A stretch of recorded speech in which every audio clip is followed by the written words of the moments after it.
Praise allot. దేవుని నామం పేరట మీకు అందరికీ వందనములు చెల్లిస్తున్నాను.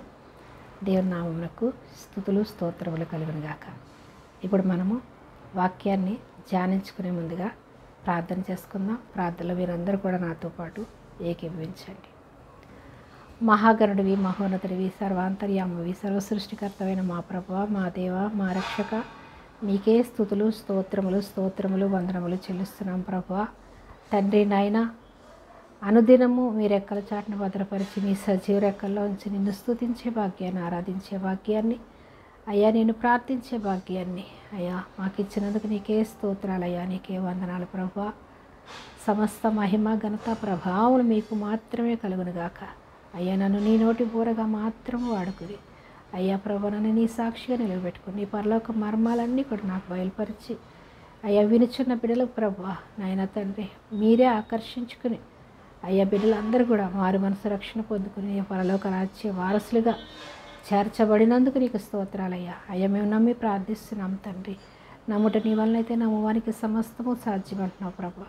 అయ్యా బిడ్డలు ఏ అవసరతలో ఉండి నీ యొద్ద మొరపెడుతున్నారో అయ్యా తండ్రి, ఈ లోకంలో ఉన్నటువంటి సమస్యల కన్నా, ఈ లోకంలో ఉన్నటువంటి అవసరతల కన్నా మీ పరలోక రాజ్యం మాకు శాశ్వత నివాసమని, మీ పరలోక రాజ్యం మాకు ఎంతో ఈ లోకంలో ఉన్నప్పుడు మాకు అవసరమని, ఈ లోకంలో ఉన్నవన్నీ పెంటగా చెత్తగా ఎలాగైతే పౌలు భావించాడో అట్టి విధమైనటువంటి మనసు ప్రతి ఒక్కరికి దయచేసి నీ పరలోక రాజ్యంలో ఉండుట కన్నా మాకు అంతకన్నా ధన్యత ఏముందని గ్రహించే మనసు ప్రతి బిడకు దయచేసి నీ పరలోక రాజ్య వారసులుగా ప్రతి ఒక్కరిని చేసుకున్నందుకు నీకు వందనాలు చెల్లిస్తూ సమస్త మహిమ ఘనత ప్రభావములు మీరు మాత్రమే పొందుకోమని నజరేయుడైన యేసుక్రీస్తు ప్రభువారి అతి శ్రేష్టమైన నామములో ఈ ప్రార్థన సమర్పిస్తున్నాను పరమ తండ్రి.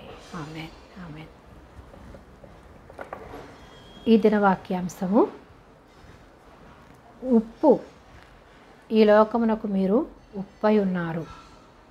అంటే మనము ఈ లోకంలో ఎలా ఉన్నాం? మీరు అనగా దేవుని యందు విశ్వాసం ఉంచినటువంటి దేవుని పిల్లలైనటువంటి మన గురించి యేసయ్య చెప్పి ఉన్నారు.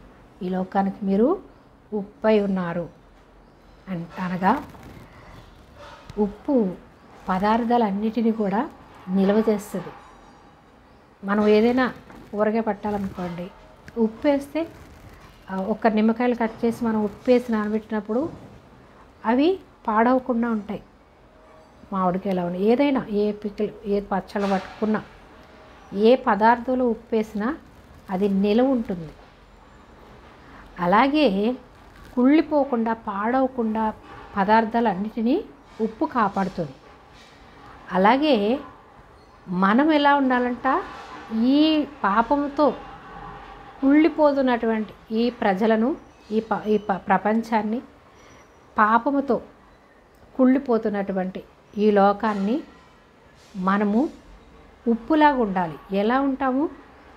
ప్రార్థన చేయడం ద్వారా, సువార్త ప్రకటించడం ద్వారా, వాళ్ళని దేవుని మార్గంలో నడిపించడం ద్వారా కుళ్ళిపోతున్న పాడైపోతున్న పదార్థాన్ని ఎలాగైతే ఉప్పు కాపాడుతుందో అలాగే రక్షింపబడినటువంటి మీరు, దేవుని పిల్లలైన మీరు ఇతరులని మీరు రక్షించాలి. పాడైపోయి నిత్య నరకాగ్నికి వెళ్లకుండా వాళ్ళని దేవుని మార్గాలకు నడిపించి దేవుని రాజ్య వారసులుగా చేయాలి అని ఈ ఉప్పు, ఈ లోకానికి మీరు ఉప్పై ఉన్నారు అనేటటువంటి వాక్యానికి అర్థం.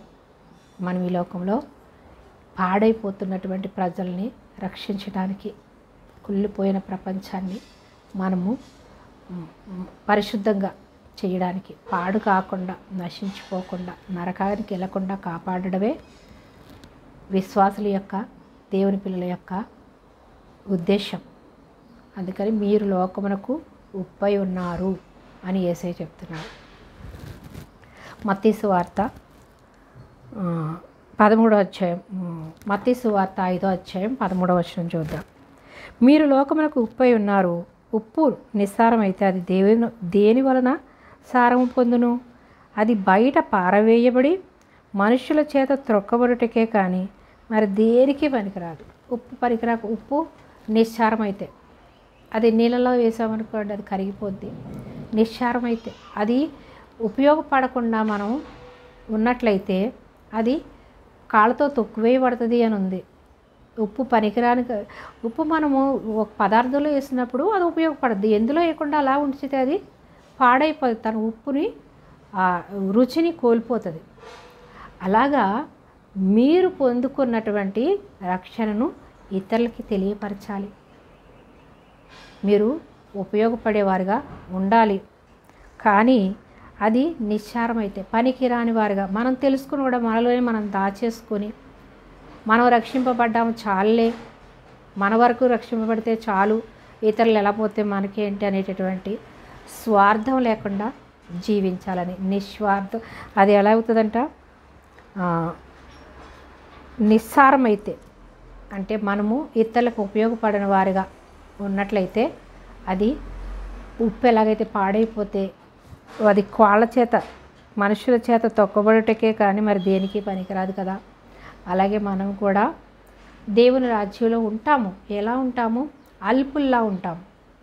కానీ మనము ఉపయోగపడేవారుగా, నశించిపోతున్న వారిని రక్షించేవారుగా, కుళ్ళిపోతున్నటువంటి పదార్థాలను ఎలాగైతే ఉప్పు కాపాడుతుందో అలాగే ఈ నశించిపోతున్నటువంటి ఈ లోకంలో ఉన్న ప్రజలను రక్షించడానికి రక్షింపబడిన మీరు దేవుని పిల్లలుగా మీరు ఉపయోగపడాలి అని యేసయ్య నేర్పిస్తున్నారు. అయితే మీరు లోకమునకు వెలుగై ఉన్నారు. ఉప్పు తొక్కబడినప్పుడు, మనుషుల చేత తొక్కబడినప్పుడు ఏం చేస్తుంది? దేనికి పనికి రాకుండా పోద్ది. అలాగే మనం పనికిరాని వారుగా ఉండొద్దు. అలాగే కింద చెప్తున్నాడు, మీరు ఈ లోకానికి ఉప్పు, మీరు వెలుగు అంటున్నాడు. అనగా యేసయ్య ఈ లోకానికి వెలుగుగా వచ్చాడు. యేసయ్య ఈ లోకానికి వెలుగుగా వచ్చాడంటే మనము కూడా వెలుగు సంబంధులం. మనము ఆయన పిల్లలం కాబట్టి మనం కూడా వెలుగు సంబంధులం. యేసయ్య వెలుగుగా వచ్చాడంటే మనం కూడా వెలగాలి, వెలుగు సంబంధులం, ఆయన పిల్లలం కాబట్టి. మీరు లోకమునకు వెలుగై ఉన్నారు. కొండ మీద ఉండి పట్టణం మరుగై ఉండదు కదా. కొండ మీద ఉన్నటువంటి పట్టణం, ఎత్తైనటువంటి ప్లేస్లో ఉన్నటువంటి ఆ పట్టణము మరుగై ఉండదు. అలాగే ఎత్తు మీద పెట్టినటువంటి దీపము అందరికీ వెలుగు వస్తుంది.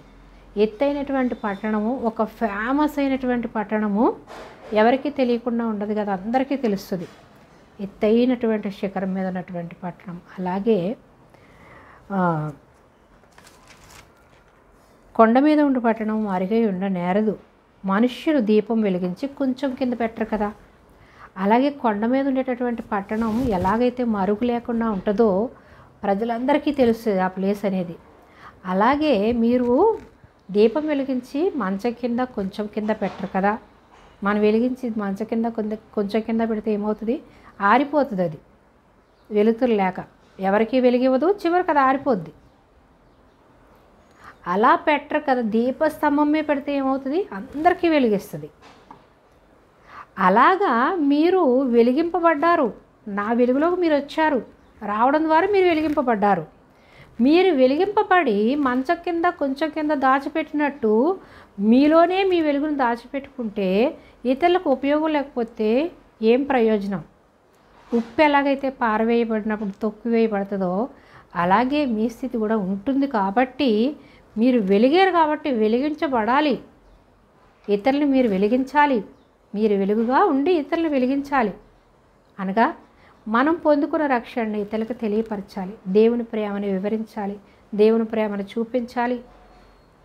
దేవుని ప్రేమలోనికి నడిపించాలి. దేవుని వెలుగులోనికి నడిపించాలి నశించిపోతున్న వారిని అని చెప్తున్నారు. దీపం వెలిగించి కొంచెం కింద పెట్టరు కానీ అది ఇంట నుండి వారికి అందరికీ వెలిగించుటకై దీపస్తంభం మీదనే పెట్టుదురు. అందరికీ వెలిగించేటట్టు దీపస్తంభం పెడతారు కదా. అలాగే మనుష్యులు మీ సత్క్రియలు చూసి పరలోకమందున మీ తండ్రిని మహిమపరిచినట్లు వారి ఎదుట మీ వెలుగు ప్రకాశింపనీయుడి.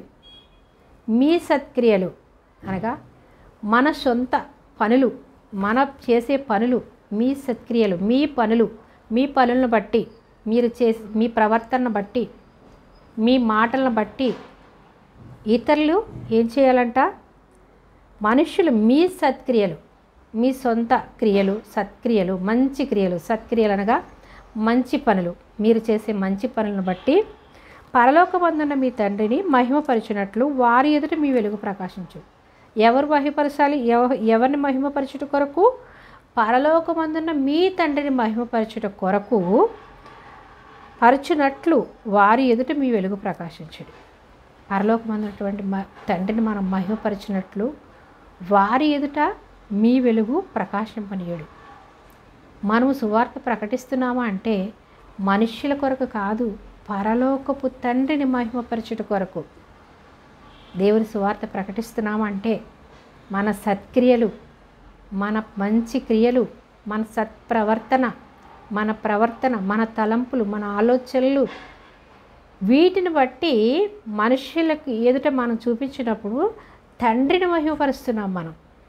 మనల్ని మనం కాదు, మనల్ని మనం గనపరచుకోవడానికి కాదు దేవుని సువార్త ప్రకటించడం, మంచి పనులు చేయడం అనేది మనల్ని మనం గనపరచుకోవడం కాదు, మనల్ని మనం హెచ్చించుకోవడం గురించి కాదు, మనల్ని మనం పొగడడం కోసం కాదు మనం మంచి పనులు చేసేది. తండ్రి మహిమపరచుట కొరకు చేయాలంటున్నాడు. పరమ తండ్రి నామం యేసయ్య నామము పేరట మనం మంచి పనులు చేసినప్పుడు తండ్రి, పరలోకంలో ఉన్నటువంటి తండ్రి మహిమపరచబడుతున్నాడు. మీ వెలుగు ప్రకాశించాలి. మన వెలుగు ఎలా ఉండాలంటే ప్రకాశించాలి, వెలగడమే కాదు, వెలుగు ప్రకాశమైనప్పుడు ఏమవుతుంది, అది తేజోవంతంగా ఉంటుంది ఆ వెలుగు, దేవుని వెలుగు అనేది. అలాగ మీరేం చేయాలి, మీ వెలుగు ఇతరులకి ప్రకాశింపనీయండి. వెలగడం ఒకటే కాదు, ఎక్కువ బల్బులు పెట్టినప్పుడు ఒకే దానికి ఎక్కువ బల్బులు పెట్టినప్పుడు ఏం చేస్తుంది, ఎక్కువ వెలుగు వస్తుంది. అలాగా ప్రకాశంగా ఎంత దూరానన్నా వెలుగు కనిపించేటట్టుగా ప్రకాశింపనీయండి. ధర్మశాస్త్రమునైనను ప్రవక్తల వచనములైనను కొట్టివేయడానికి నేను రాలేదు. ధర్మశాస్త్రాన్ని కొట్టివేయడానికి రాలేదు, ప్రవక్తల వచనాలని కొట్టివేయడానికి రాలేదంటున్నాడు. అనగా ప్రవక్తల వచనాలు కొట్టివేస్తే ఆ నెరవేర్పు ఎలా అవుతుంది? ఆ వచనాలు నెరవేర్చడానికే యేసయ్య వచ్చాడు. యేసయ్య వస్తాడని, ఆయన ప్రేమమయుడని, ఆయన ప్రేమ ద్వారా, ఆయన రక్తం ద్వారా అందరూ కడగబడతారని, అందరూ పరలోక రాజ్య వారసులు చేర్చబడతారని అనేకమైన ప్రవక్తల ద్వారా చెప్పబడిన తర్వాత యేసయ్య లోకానికి వచ్చాడు. ప్రవక్తలను వచనాలు నెరవేర్చడానికే యేసయ్య వచ్చాడు. యేసయ్య రాకపోతే ధర్మశాస్త్రం నెరవేర్చబడదు. ధర్మశాస్త్రం నెరవేర్చబడాలి అంటే యేసయ్య రావాలి. యేసయ్య వచ్చాడు కాబట్టి ధర్మశాస్త్రం నేను కొట్టివేయడానికి రాలేదు. ధర్మశాస్త్రంలో చెప్పిన, పాత నిబంధన గ్రంథంలో చెప్పిన ప్రతి వచనం కూడా నెరవేర్చడానికే నేను వచ్చాను అంటున్నాడు యేసయ్య. నెరవేర్చడానికి వచ్చాను కానీ నేను కొట్టివేయడానికి రాలేదు. కొందరు అంటారు పాత నిబంధన గ్రంథాన్ని కొట్టివేసేసారు, దాన్ని మనం పాటించకూడదు అంటారు. పాటించకూడదు అంటే యేసయ్య వచ్చిన తర్వాత యేసయ్యందు విశ్వాసం ఉంచడం ద్వారా మారు మనసుతో రక్షణ పొందుకుంటాం మనం. కానీ ఆ పరిశుద్ధ గ్రంథంలో, పాత నిబంధన గ్రంథంలో ఉన్నటువంటి ఆజ్ఞలు మనం పాటించలేము. ఎప్పుడు పాటిస్తాం? యేసయ్యందు విశ్వాసం ఉంచిన తర్వాత మనం పాటించగలుగుతాము. పాటించాలి, అవి నెరవేర్చాలి. అవి నెరవేర్చాలంటే యేసయ్య మనలోనికి రావాలి, ఆయన రక్తంలో మనం కడగబడాలి. ఆయన యందు విశ్వాసం ఉంచినప్పుడు పరిశుద్ధాత్మదేవుడు మనలోకి వచ్చినప్పుడు వాటన్నిటిని మనము పాటిస్తాం. అంతవరకు మనం పాటించలేము. నీ తల్లిదండ్రులను సన్మానించు అంటే తల్లిదండ్రుల నుంచి రాబెట్టడానికి ఏమైనా తల్లిదండ్రుల ఆస్తి మనం హక్కుదారులు. వాళ్ళ ఆస్తి కోసము అన్నదమ్ములు కొట్టుకుంటున్నారు, అక్క చెల్లెలు కొట్టుకుంటున్నారు, చంపుకుంటున్నారు. ఇవన్నీ ఎందుకు? దుష్టిని తలంపులు, స్వార్థం, అసూయలు, కక్షలు, ద్వేషాలు ఇవన్నీ కలిగి ఉండడం ద్వారా ఆస్తి తగాదాలు, గొడవలు ఇవన్నీ స్వార్థంతో వస్తున్నాయి. కాబట్టి వీటన్నిటి నుంచి మనము బయటపడాలి అంటే, దుష్ట తలంపుల నుంచి బయటపడాలంటే దేవుని ఆత్మ మనలో ఉండాలి. దేవుని ఆత్మ మనలో ఉండాలి కాబట్టి దేవుని దగ్గరికి రావాలి. నెరవేర్చడానికి వచ్చానంటున్నాడు. ఆయన నెరవేరుస్తాడు. ఆయన ద్వారా మాత్రమే నెరవేర్చబడతాయి. ఆయన్ని మనం కలిగి ఉంటేనే వీటన్నిటి నుంచి జయిస్తాము. ధర్మశాస్త్రాన్ని మనం పాటించగలుగుతాం. యేసయ్య లేకుండా మనం పాటించలేము. శాస్త్రులు, సద్దుకాయలు ఏం చేస్తారు? ధర్మశాస్త్రాన్ని పాటిస్తూ కూడా అసూయలతో, కక్షలతో, ద్వేషాలతో, స్వార్థంతో జీవించారు. అటువంటి వారు పరలోక రాజ్యానికి వారసులు కాలేరంటారు.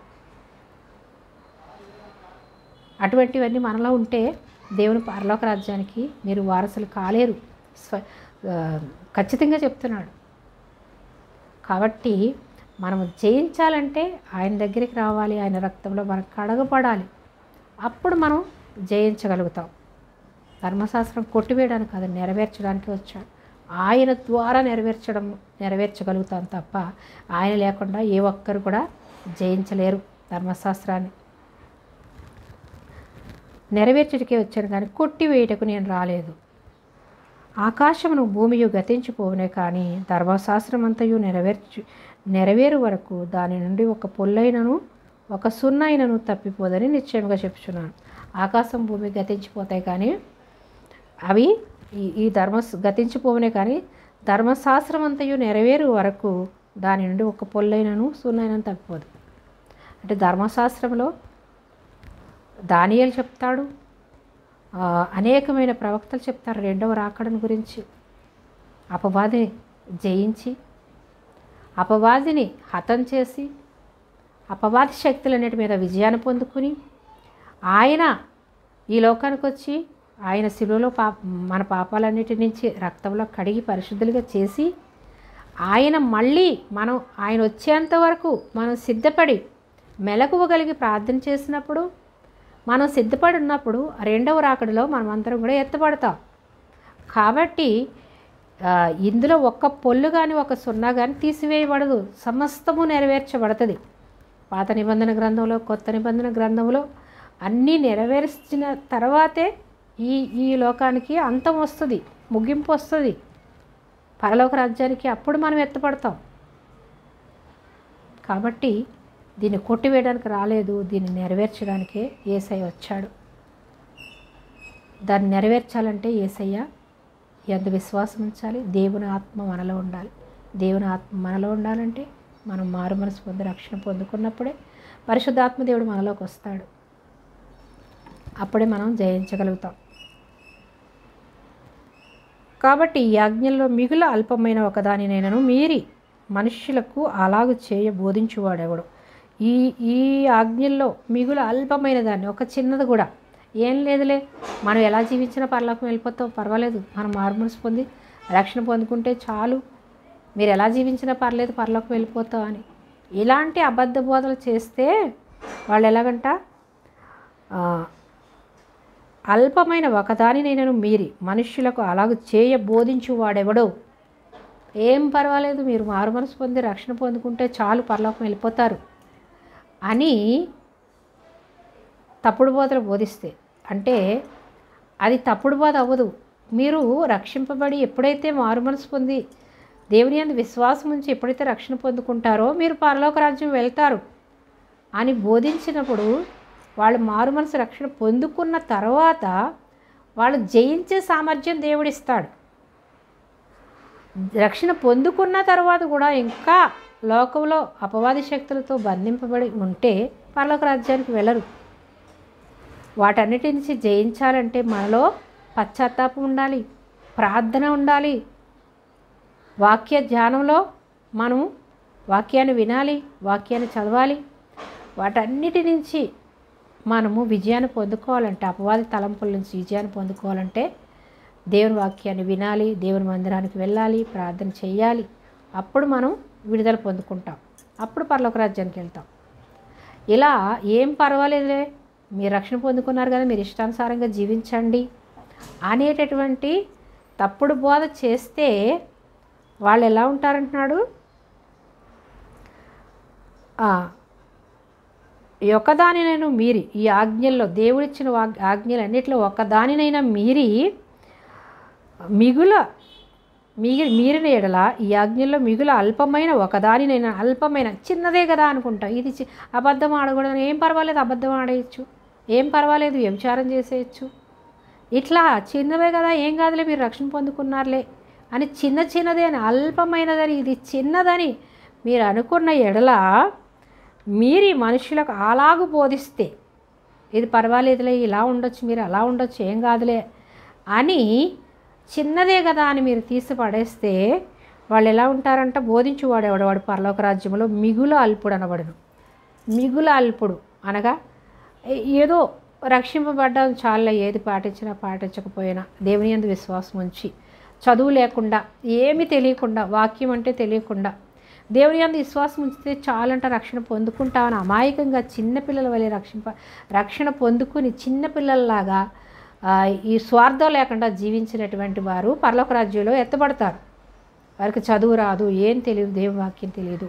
యేసయ్యా నువ్వు మమ్మల్ని నీ యందు విశ్వాసం ఉంచడం ద్వారా నీ పరలోక రాజ్యాలుగా వారసులుగా చేసుకుంటావు కాబట్టి మేము రక్షణ పొందుకున్నామని చిన్నపిల్లల్లాగా వాళ్ళు జీవిస్తే వాళ్ళ అల్పులు అంటున్నాడు. వాళ్ళు పరలోక రాజ్యంలో తప్పకుండా ఉంటారు. చిన్నపిల్లల వలె నా యొద్దకు రండి అంటాడు.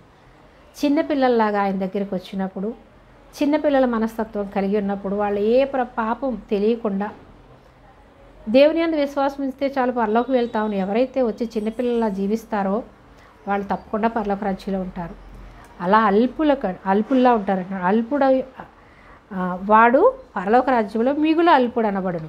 అలా చేరతారు పరలోక రాజ్యంలోకి. ఇంత సువార్త ప్రకటించి మీరు బహుమానాలు పొందుకోకుండా,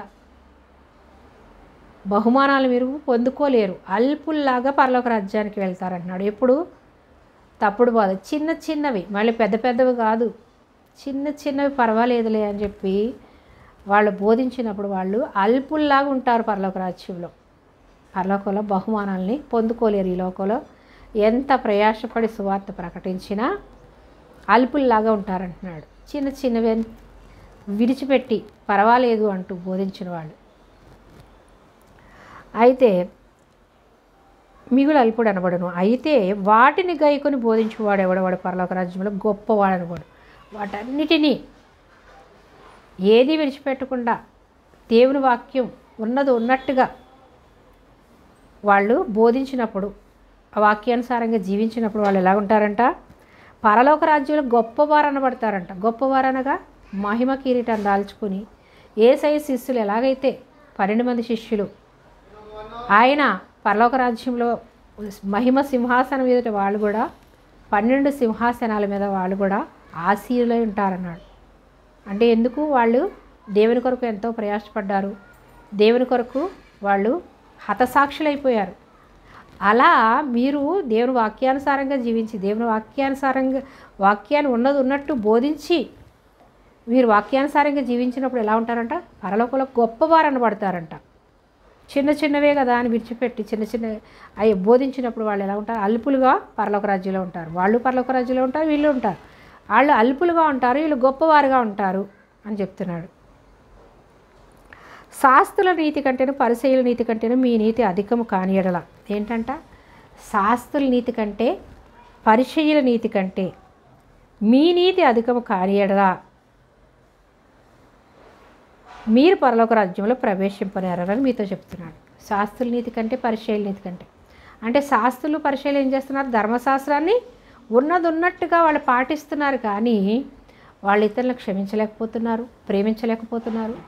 స్వార్థంతో, అసూయలతో, కక్షలతో, ద్వేషాలతో ఉన్నారు. కాబట్టి వారి నీతి కంటే మీ నీతి అధికము కాని ఎడల అంటే వాళ్ళు ధర్మశాస్త్రాన్ని పాటించడం ద్వారా నీతిమంతులు అయ్యారు, కానీ మీరేం చేస్తున్నారు? దేవుని యందు విశ్వాసం ఉంచి దేవుని వాక్యానుసారంగా జీవించడం ద్వారా జీవిస్తేనే మీరు పరలోక రాజ్యంలో ప్రవేశిస్తారు, లేదంటే ప్రవేశించనేరరు. వాళ్ళకంటే మీరు నీతిమంతులుగా ఉండాలి. అంటే వాళ్ళు ధర్మశాస్త్రాన్ని పాటించి నీతిమంతులుగా ఉన్నారు, కానీ మీరు నా యందు విశ్వాసం ఉంచడం ద్వారా మీరు నీతిమంతులు అయ్యారు కాబట్టి వారికంటే మీరు నీతిమంతులుగా ఉన్నారు. వాళ్ళు వెళ్తారు వెళ్ళరు అనేది దేవుడికి తెలుసు. వాళ్ళ నీతి కంటే అధికముగా ఉండాలంటున్నాడు. అంటే స్వార్థము, అసూయలు, కక్షలు, ద్వేషాలు మీలో ఉంటే పరలోక రాజ్యానికి వారసులు కానేరరు అంటున్నాడు. కాబట్టి వాటన్నిటి నుంచి జయించాలంటే, రక్షింపబడిన మనలో ఈ దుష్ట తలంపులతో ఉన్నారు అంటే వాళ్ళు ప్రార్థన ఎక్కువ చేయాలి. ప్రార్థన ద్వారా మనము జయించగలుగుతాం తప్ప ప్రార్థన లేకుండా దేనిని మనం జయించలేమని యేసయ్య చెప్తాడు. యేసయ్య సిలువకి ఎక్కే ముందు శిష్యులు ప్రార్థన చేయమంటారు. వాళ్ళు నిద్రపోతూ ఉంటారు. నా కోసం కొంచెం కూడా మీరు మెలకుని ఉండలేరా అంటారు. వాళ్ళు నిద్రపోతూ ఉంటారు. అపవాది ప్రార్థన చేయకుండా చేస్తూ ఉంటాడు. అలాగే ఒకసారి యేసుప్రభు వారు స్వస్థతలు చేసినప్పుడు దయ్యం పట్టిన వాడిని, మోగదయ్యాన్ని విడిపించలేకపోతారు శిష్యులు. ప్రభువా మీకు మీ శిష్యుల దగ్గర తీసుకొచ్చాము, కానీ ఈ దయ్యం వాళ్ళని విడిచిపోలేదు, ఈ నా కుమారుని విడిచిపోలేదు అన్నప్పుడు యేసు ప్రభు వారు గద్దిస్తారు. మూగదయ్యం విడిచిపో అన్నప్పుడు మూగదయ్యం విడిచిపోయినప్పుడు ఆ బిడ్డ కింద విలవిల కొట్టుకుని లేస్తాడు, నురుగులు కక్కుని లేచినప్పుడు అప్పుడు తల్లిదండ్రులు అంటారు, తండ్రి అంటాడు, నీ శిష్యుల దగ్గర తీసుకొచ్చాం కానీ దయ్యాన్ని విడిపించలేకపోయారు అన్నప్పుడు ఈ శిష్యులు అడుగుతారు, ఎందుకు ప్రభు మేమెందుకు ఆ దయ్యాన్ని బయటికి పంపించలేకపోయాము అన్నప్పుడు ప్రార్థన ద్వారానే సాధ్యమవుతుంది అంటాడు. అలాగా మనము దయ్యాల్ని బయటికి పంపించాలన్నా, అపవాది శక్తులన్నిటి మీద మనం విజయం పొందుకోవాలన్నా, ఈ దుష్ట తలంపులన్నిటి నుంచి మనం విజయం పొందుకోవాలన్నా, పరలోక రాజ్యానికి వారసులు అవ్వాలన్నా, రక్షణ పొందుకుని విడిచిపెడితే మాత్రం మనం వెళ్ళలేము. రక్షణ పొందుకొని స్వార్థాన్ని విడిచిపెట్టి దేవుని మీద ఆధారపడిపోవాలి. మనం ఈ లోకాన్ని పెంటగా భావించాలి, ఈ లోకంలో ఉన్నదంతా పెంటగా భావించాలి. దేవునికి మనం విధేయత చూపించాలి, దేవుడే మనకు సర్వస్వంగా ఉండాలి. దేవునికి మన ప్రతి సమస్య చెప్పుకోవాలి. మనము ఏమైనా సమస్య వస్తే ఇంట్లో పిల్లలతో, భర్తతో, కుటుంబీకులతో పంచుకుంటాం, కానీ దేవుని యందు విశ్వాసం ఉంచిన పిల్లలు, రక్షింపబడినటువంటి దేవుని పిల్లలపైన మనము ఎవరితో చెప్పుకోవాలి? మొదటిగా దేవునికి చెప్పుకోవాలి. నాకు ఈ సమస్య వచ్చింది, లేదా నేను ఇంకా దీనిని విడిచిపెట్టలేకపోతున్నాను, అబద్ధాన్ని విడిచిపెట్టలేకపోతున్నాను, స్వార్థాన్ని విడిచిపెట్టలేకపోతున్నాను, కోపాన్ని విడిచిపెట్టలేకపోతున్నాను, అహంకారాన్ని విడిచిపెట్టలేకపోతున్నాను, గర్వాన్ని విడిచిపెట్టలేకపోతున్నాను అని మనము దేవునికి చెప్పుకున్నప్పుడు దేవుడు మనలోంచి తొలగిస్తాడు. మనం ఏం చేస్తామంటే, నాలో కోపం ఉందండి, నాకు ఎందుకో కోపాన్ని విడిచిపెట్టలేకపోతున్నామని దైవ సేవకులతో లేదా ఆ సంఘ పెద్దలతో చెప్తాం. వాళ్ళు ప్రార్థన చేస్తే దయ్యం మనలోంచి పోద్దనుకుంటాం. కానీ మనము దేవునితో చెప్పుకొని ప్రార్థన చేసినప్పుడు దేవుడు తొలగిస్తాడు. ఎవరితోనో చెప్పుకుంటే దయ్యాలు పోవు. మనకు మనంగా దేవుని దగ్గర అడగాలి, పశ్చాత్తాపపడాలి. దావీదు ప్రార్థన చేసినట్లుగా 51వ కీర్తన 51వ అధ్యాయంలో పశ్చాత్తాపడతాడు. పశ్చాత్తాపడినప్పుడు దేవుడు క్షమిస్తాడు. అలాగే మనలో ఏ తప్పున్నా, ఏ పాపం ఉన్నా, ఏ విడిచిపెట్టలేనటువంటి పాపం మనలో ఉన్నా దేవుని దగ్గర మనం మొరపెట్టినప్పుడు తెలియకుండానే మనం విడిచిపెడతాం. నేనేనా ఈ తాగుడి నుంచి విడిచిపెట్టింది నేనేనా? ఈ వ్యభిచారం నుంచి విడిచిపెట్టింది నేనేనా? లేదా ఈ కోపాన్ని విడిచిపెట్టింది నేనేనా? ఈ అసూయలు, ద్వేషాలను విడిచిపెట్టింది నేనేనా? ఈ అహంకారం నుంచి విడుదల పొందుకుంది నేనేనా అని తెలియకుండా అయిపోతారు. ఆ విధంగా దేవుడు విడిపిస్తాడు. దేవుని మీద ఆధారపడిన బిడ్డలకి దేవుడు సహాయం చేస్తాడు. కాబట్టి దేవుని యందు మన విశ్వాసం ఉంచాలి. మొదటి స్థానం దేవుడికి ఇవ్వాలి, మొదటి సమయాన్ని దేవుడికి ఇవ్వాలి. మనకే సమస్య ఉన్నా మొదటిగా దేవునికి చెప్పుకోవాలి, మనుషులు కాదు. దేవునికి చెప్పుకుంటే దేవుడికి విధేయత చూపించిన వారు అవుతాం. దేవుడు ఆనందిస్తాడు. నా బిడ్డ నాకే చెప్పుకుంటుంది, తన సమస్య ఏదన్నా నేను విడిపించాలి అనేటటువంటి కనికరము గల దేవుడు, ప్రేమామయుడు. ఆయన ప్రేమ, ఆయన కనికరంతో మనల్ని కనికరించి మనల్ని విడిపిస్తాడు. కాబట్టి మనకి ఏ సమస్య ఉన్నా దేవునికి చెప్పుకున్నప్పుడు మనం విడుదల పొందుకుంటామని ముందు నమ్మాలి. నమ్మి ప్రార్థించినప్పుడు మనం విడుదల పొందుకుంటాం. నమ్ముటి నీ వల్లమైతే నమ్మువానికి సమస్తము సాధ్యం అంటున్నాడు. నమ్మకుండా మనం దేవుని దగ్గర ఏది అడిగినా మనం పొందుకోలేము. మనం నమ్మి అడిగినప్పుడు తప్పకుండా మనం పొందుకుంటాం. అయితే నరహత్య చేయవద్దు, నరహత్య చేయవాడు విమర్శకు లోనగునని పూర్వీకులతో చెప్పబడిన మాట మీరు విన్నారు కదా. అంటే నరహత్య అంటే మనుషులు చంపేయడం అనే కాదు. ఇతరుల ఎడల కోపము, కక్ష కలిగి ఉంటే అది చివరికి నరహత్య చేయడానికి కూడా వెనుకాడదు. కోపం మనలో వచ్చింది, అహంకారం మనలో ఉందంటే దాన్ని విడిచిపెట్టాలి. అందుకే కోపపడుడు కానీ పాపము చేయకుడి. కోపపడినా కానీ సూర్యుడు అస్తమించే లోపు నువ్వు కోపాన్ని విడిచిపెట్టు అంటున్నాడు. ఆ కోపం మనలో ఉంచుకోవడం ద్వారా ఏమవుతుంది?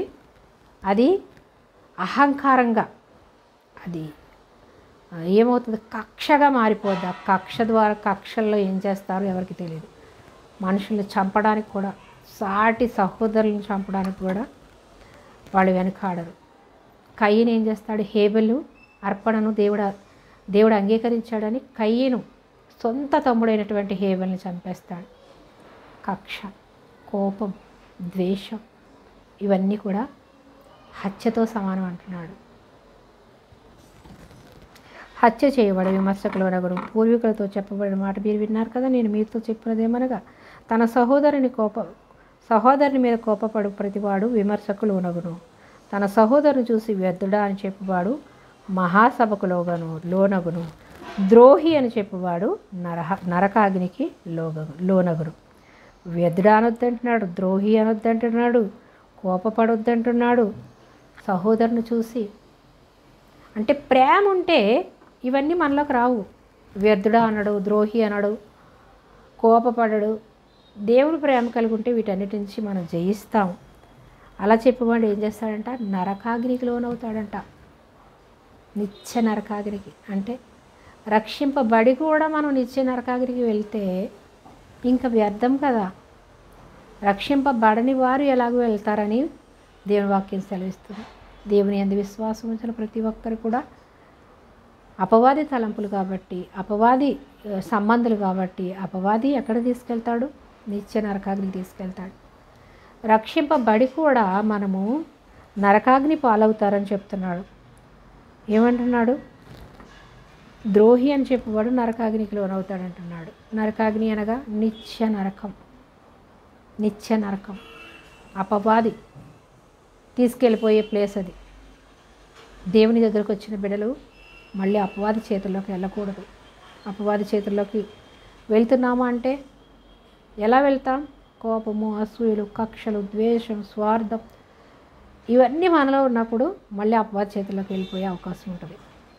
మళ్ళీ ఎప్పుడైతే మనం వెళ్తున్నాము అపవాది చేతిలో ఉన్నా నేను దేవుని నమ్ముకుని ఇలాంటి తప్పులు చేస్తున్నాను అని ఎప్పుడైతే మనం గ్రహించుకుని మళ్ళీ దేవుని దగ్గరికి వచ్చి పశ్చాత్తాపడతామో దేవుడు మనల్ని విడిపిస్తాడు. కాబట్టి మనము ఆయన యందు విశ్వాసం ఉంచి ఆయన ఆత్మ మనలో ఉన్నప్పుడు మనకి జ్ఞాపకం చేస్తూ ఉంటాడని చెప్తాడు. పరిశుద్ధాత్మ దేవుడు మీకు జ్ఞాపకం చేస్తాడంటాడు. యోహాను సువార్త 14 చూసాం. పరిశుద్ధాత్మ మీలోకి వచ్చినప్పుడు మీరు తప్పిపోతున్నా పడిపోతున్నా పరిశుద్ధాత్మ దేవుడు మనకి ఏం చేస్తాడు, జ్ఞాపకం చేస్తాడంట. మనల్ని ఆదరిస్తాడు, బలపరుస్తాడు. నువ్వు తప్పు చేస్తున్నావు, తప్పు మార్గంలో వెళ్తున్నావు అని మనల్ని గద్దిస్తాడు లోపలుండి. కాబట్టి మనము ఎప్పుడు కూడా ప్రార్థనాపరులుగా ఉండాలి. లోకంలో పడి నశించిపోయేవారుగా మనం ఉండకూడదు. ఉన్నా కానీ పరిశుద్ధాత్మ దేవుడు మనల్ని ఏం చేస్తాడు, తప్పిస్తాడు, వెలిగిస్తాడు, మనకి జ్ఞాపకం చేస్తాడు. దేవుని వాక్యాన్ని మనకు గుర్తు చేస్తాడు.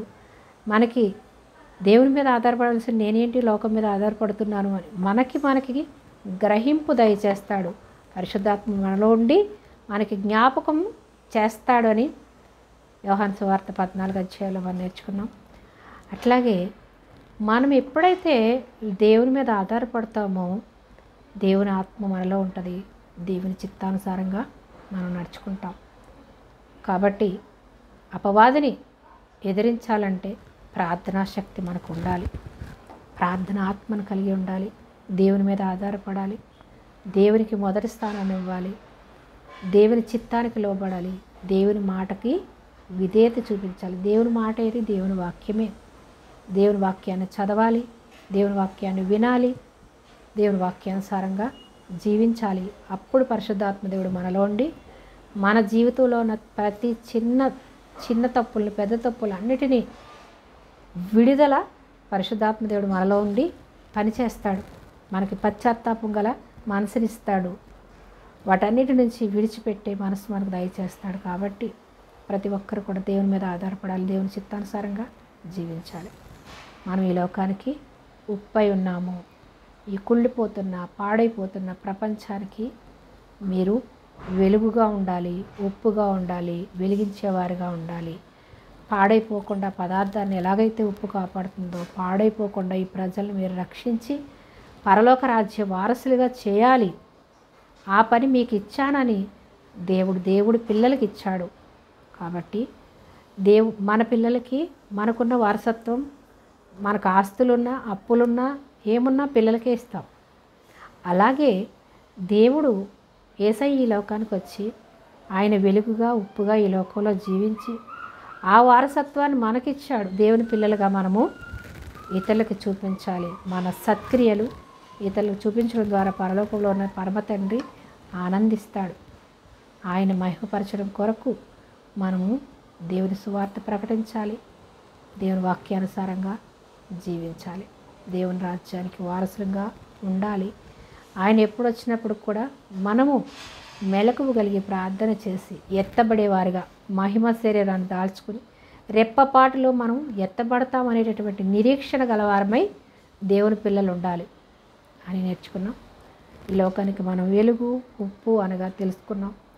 దేవుని వాక్యానుసారంగా జీవించడమే మనము లోకానికి వెలుగు ఉప్పు, ఇతరులను వెలిగించేవారుగా ఉండాలి. ఈ లోకంలో పాపములో నశించిపోతున్న వారిని మనము ఉప్పుగా పాడవకుండా కాపాడాలి అనేదే దేవుని పిల్లలకి ఇచ్చినటువంటి ఆజ్ఞ. దేవుని ఆజ్ఞకు లోబడి దేవుని చిత్తానికి లోబడి జీవిద్దాం. దాని కొరకు ప్రార్థన చేసుకుని వాక్యాన్ని ముగించుకుందాం.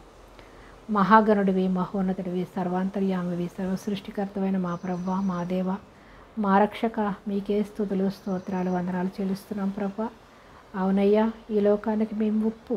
పాడైపోతున్న ప్రజలను పాడైపోతున్న పదార్థాలను ఉప్పు ఎలాగైతే పాడవకుండా నిల్వ ఉంచుతుందో అలాగే మేము ఈ లోకంలో నశించిపోతున్న ప్రజలకు నీ వెలుగు మార్గంలో నడిపించు వారుగా ఉప్పుగా వెలుగుగా ఈ లోకానికి మేము ఉందుముగాక.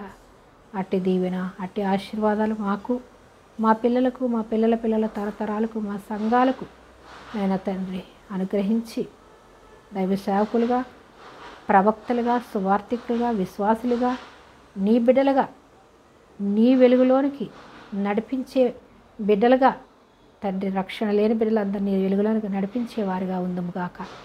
అట్టి దీవెన అట్టి కాపుదల అట్టి ఆశీర్వాదాలతో మమ్మల్ని నింపి భద్రపరిచి నీ పరలోక రాజ్య వారసులుగా మమ్మల్ని చేసుకున్నట్టుగానే ప్రతి ఒక్కరిని మీరు చేసుకున్నందుకు వాక్యమైన ప్రతి బిడ్డ మారు మనసు రక్షణ పొందుకొని పరలోక రాజ్య వారసులుగా చేర్చబడుదురుగాక. ఈ లోకంలో ఉన్న చులకన శ్రమల వైపు చూసి నశించిపోయేవారుగా, అపవాది చేతుల్లోకి వెళ్ళిపోయేవారుగా ఉండకుండా నీ యొద్దకొచ్చి వారి జీవితాలు సరిచేసుకుని రాజ్య వారసులుగా తీర్చబడుదురుగాక. అట్టి దీవెన అట్టి కాపుదల అట్టి ఆశీర్వాదాలతో ప్రతి ఒక్కరిని నింపి భద్రపరచమని మా ప్రభువును మా రక్షకుడైన యేసుక్రీస్తు ప్రభువారి అతి శ్రేష్టమైన నామములో ఈ ప్రార్థన సమర్పిస్తున్నాను పరమ తండ్రి. Amen, amen. విన్న వాక్యం ద్వారా మీరు బలపడి మీ సహోదరులు, మీ స్నేహితులు విని బలపడాలని, అందరూ రక్షింపబడాలి, అందరూ దేవుని రాజ్యంలో ఉండాలనేటటువంటి ప్రయాస, పట్టుదల, అట్టి మనసు మీకున్న ఎడల ఈ యొక్క వీడియోను షేర్ చేసి అనేక మందికి వినిపించి అనేక మందిని దేవుని రాజ్యంలోకి నడిపించాలని మనస్ఫూర్తిగా మిమ్మల్ని వేడుకుంటున్నాను. మరొక వాక్యాంశంతో కలుసుకునేంత వరకు తండ్రి అయిన దేవుని ప్రేమ, కుమారుడైనటువంటి యేసుక్రీస్తు ప్రభువారి కృప, పరిశుద్ధాత్మ దేవుని అన్యోన్య సహవాసం ఇప్పుడు ఎల్లప్పుడూ సదా నిత్యము మనకు, మన పిల్లలకు, మన కుటుంబాలకు, సార్వత్రిక ప్రతి సంఘముకు, దైవ సేవకులకు నిత్యము తోడై ఉండునుగాక. Amen, amen. Praise the Lord. Amen.